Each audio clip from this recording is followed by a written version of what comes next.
Welcome to the Marley Bird YouTube channel, brought to you by Red Heart Yarns. In this video, I will show you how to make this stunning, fantastic ripple scarf.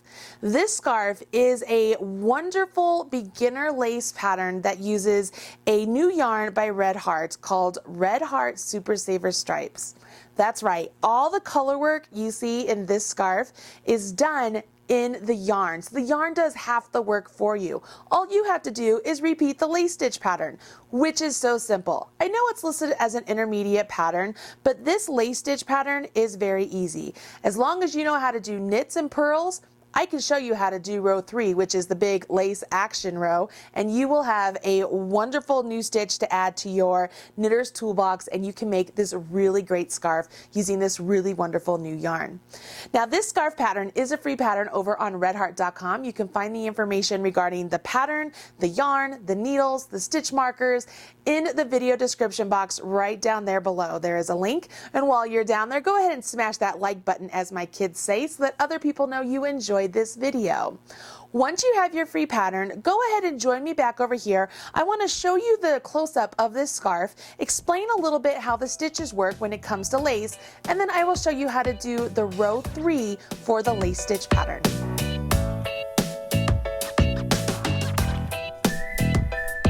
I'm super excited about this scarf pattern. It is so fun, and I think for me it's the yarn. It's the colors of the yarn that just make it super exciting, because the stitch pattern itself is really easy, but as you're working along and one color morphs to the other color, like, you can't wait to get there, and so it's really super exciting. So take a look at this scarf with me. Right here, you can see that the lace stitch pattern is simply beautiful, and it's just created with some simple yarn overs coupled with some decreases on the outside here. And the whole thing is made with a garter stitch edge on either side, so that way it doesn't naturally curl on itself. In order to maintain the garter stitch edge, all you will do is knit the first 2 stitches of every row and knit the last 2 stitches of every row. For me, I like to add stitch markers before I get to those last 2 stitches and after those first 2 stitches. So that way it's like a big stop sign for me to say, hey Marley, we're gonna switch stitch patterns here, so make sure you're ready. So that's why I've added stitch markers to the list of materials for this pattern. If you already know how to do knits and purls, you can read the pattern all the way up until the 3rd row of the lace stitch pattern. And then it's just a combination of some knits, knit 2 togethers, and yarn overs, which I will show you how to do. So first things first, you will cast on, using your favorite cast on, 22 stitches. Once you've cast on 22 stitches, you will then knit 4 rows. Once you've knit those 4 rows, you will begin the lace stitch pattern. Row 1 of the lace stitch pattern is also knit, so you will knit the entire first row. Row 2, you will knit the first 2 stitches, then I'm going to have you put a marker, then you will purl 18 stitches, then I will have you put a marker, and you will knit the last 2 stitches. That brings us to row 3, which is this. You will knit 2 stitches and then slip your marker. And when you create lace, it's a combination of decreases and increases. So that way you can maintain the same stitch count, but you're able to get the wonderful, beautiful openness of the yarn overs to create your lace. So you will start off here, you will knit 2 together, knit 2 together, knit 2 together. So that is 6 stitches total that we have knit 2 together 3 times, leaving us with 3 stitches. So we've decreased 3 stitches. Then we do a yarn over, knit 1 6 times. So yarn over, knit 1, yarn over, knit 1, yarn over, knit 1, yarn over, knit 1, yarn over, knit 1, yarn over, knit 1. So now we've just increased 6 stitches. So if we decreased 3, we just increased 6. That means right now we have 3 stitches more than we started off with. Not a problem, because now we have 6 stitches remaining before our stitch marker, and we would do a knit 2 together 3 times once again, and that will decrease our 3 stitches that we were increased by. Slip our marker, and then we knit the last 2 stitches. After that, row 4 is really easy. You'll knit the 2 stitches, purl across to the next stitch marker, and knit the last 2 stitches. As I said, you know how to cast on, you know how to bind off, you know how to knit, you know how to purl, but you might not know how to create yarn overs or knit 2-togethers. So let me show you row 3 so that way you can really jump in and tackle this wonderful scarf. Let's set this out of the way, and I'm going to pull in my swatch here, and I've only worked a couple of repeats here, and I'm getting ready to work a row 3 again, but you can already begin to see the beautiful lace stitch that's occurring. What I want to do here is I will start off, and I'm working row 3 of the lace stitch pattern. I will begin by knitting 2 stitches. Knit 2. I will slip my marker, and now I will knit 2 stitches together. So I take my right hand needle, go into the second stitch over on my left hand needle. I will go in through the second stitch and the first stitch. Then I knit them together, creating 1 stitch. So I took 2 stitches and I made them into 1. I will do that again. So I did a knit 2 together again, and I will do a knit 2 together again. So there's my 3 knit 2 togethers. Now it's time to do a yarn over and a knit 1. For a yarn over, your yarn's in back, you bring it forward, and you rest it over top of your right hand needle, back to the back.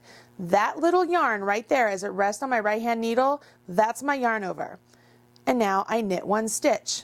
So that's 1 yarn over. Here's 2 yarn over, knit 1 stitch. 3 yarn over, knit 1 stitch. 4 yarn over, knit 1 stitch. 5 yarn over, knit 1 stitch. And 6 yarn over, knit 1 stitch. Now I will do my knit 2 togethers all the way to my stitch marker. So I will knit 2 together. There's 1, here's a knit 2 together, there's 2, and here's my third one. Let me do that one more time. My third knit 2 together, and I'm to my marker. So I can slip my marker, and then I will knit my last 2 stitches. If I wanted to go back and check on my work, I can count my stitches between my markers, and I should have 18 stitches between my markers.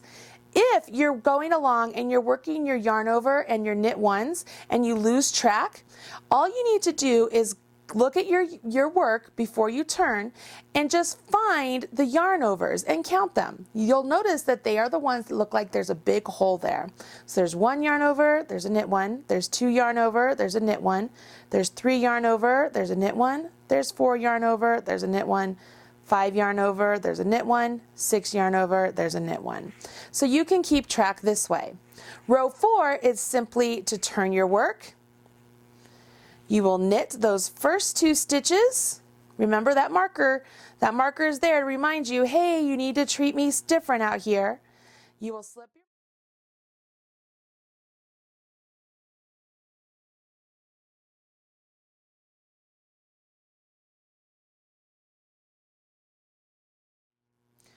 When you come to a yarn over like this, it is simply going to look like just a piece of yarn resting on your needle.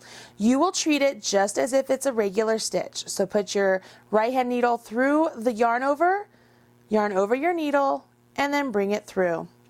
So you just treat the yarn overs as if they're normal stitches, okay? Nothing new. They look a little funny. That's okay. We want that hole there because that hole actually makes it so that we get that really pretty lace. And because we've coupled these yarn overs with decreases, we have not increased our total number of stitches. And that is what makes the beautiful feather and fan lace pattern. I'm to my next marker, and I want to give you a little tip. If you're purling across, go ahead and bring your yarn to the back before you slip your marker. You're less likely to get your marker caught between your yarn. As I move my marker, I know that these last 2 stitches need to be knit, and I'm done. So that would be the end of my repeat, and I would start my repeat once again. Now I am going to give you a little warning. As you get going along with this, it becomes very addictive because you won't be able to wait to see what the next color combination is going to be like as the colors flow from one to the next with the new Red Heart Super Saver stripes.